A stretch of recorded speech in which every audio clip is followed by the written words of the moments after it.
So you should have finished the notes section of your deposit slip, and so what I want to do is I want to go ahead and go through these practice items with you just to make sure you understand how to actually fill out the deposit slip. So we're going to list the date here. So November 16, 2018 is the date that they're showing, and then everything listed here is what we're going to be depositing in any notes that we need. So we have 2 rolls of pennies that is equal to $2. So coin is where we're going to put that information, so we're just going to write it in as $2. The line here represents where the period or the decimal should go.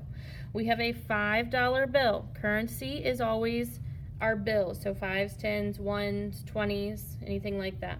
And then our checks are going to be listed separately kind of here to the side. So check number 206 is in the amount of $52.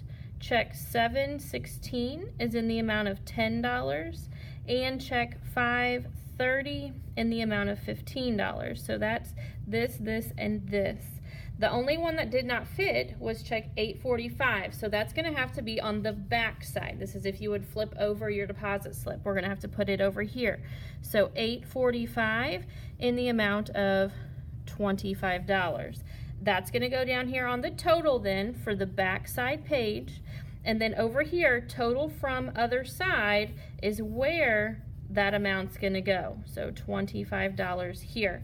Then you're going to take this and you're going to add all of those up to get your total, which I've already done. It's going to be $109 is your total.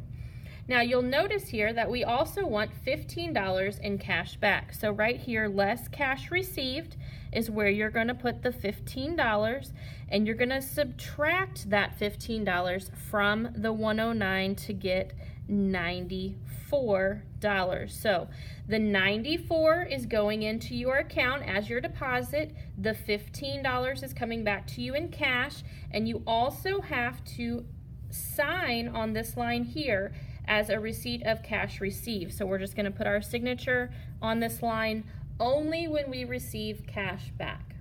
Okay, so that's practice number 1. We've done everything on the list.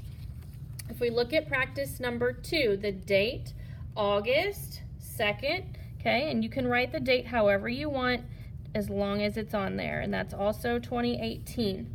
Now we have 15 quarters and 10 nickels, so we're going to have to calculate how much that is before we start. So we have 15 quarters at 25 cents a quarter is going to give us $3.75. Okay. Then we have 10 nickels at 5 cents a nickel, which is going to give us 50 cents. So we have $3.75 in quarters, 50 cents in nickels, and we need to add those together. So $3.75 plus 50, we're going to have a total of $4.25 in coin. So $4.25 in coin. So we've just taken care of these 2 items. We've had to add those together because they're both coin. Then we have a $20 bill and a $100 bill. So that's our currency is going to be 120. Adding those 2 items together also as currency. Check 271 for 1849. Okay, and check 693 for 273.13. Okay.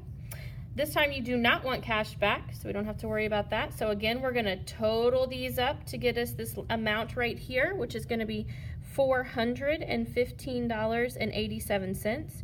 We have 0 cash back, so we do need to drop the total down, just like we did here. Okay. We do not sign our name, because we only sign our name if we get cash back. In this example, we did not get cash back. So that's our practice number 2. Then as we flip it over, we have one additional formative assessment on the back. So February 18th, 2018, we have 2 $50 bills, which is going to total $100 in currency. We have 2 rolls of dimes and 30 quarters. So we've got to figure out our 30 quarters. 30 quarters, we're going to times that by a 0.25. That's how much a quarter is worth. And that's going to give us $7.50 in quarters, plus our 2 rolls of dimes. So 1 roll is 5, so that's 5 plus 5 is 10 for our 2 rolls of dimes, plus the $7.50. So $17.50 is our coin. Okay, so we had the 5 plus the 5 These were our dimes plus the $7.50 in quarters, and we added all that up to get the $17.50 in coin. So we've got this marked off in this. Now check 701 for $50.75. Check 642 for $35. And $20 in cash back. So we're going to add first, and that's going to give us a total of $203.25. We want $20 in cash back here.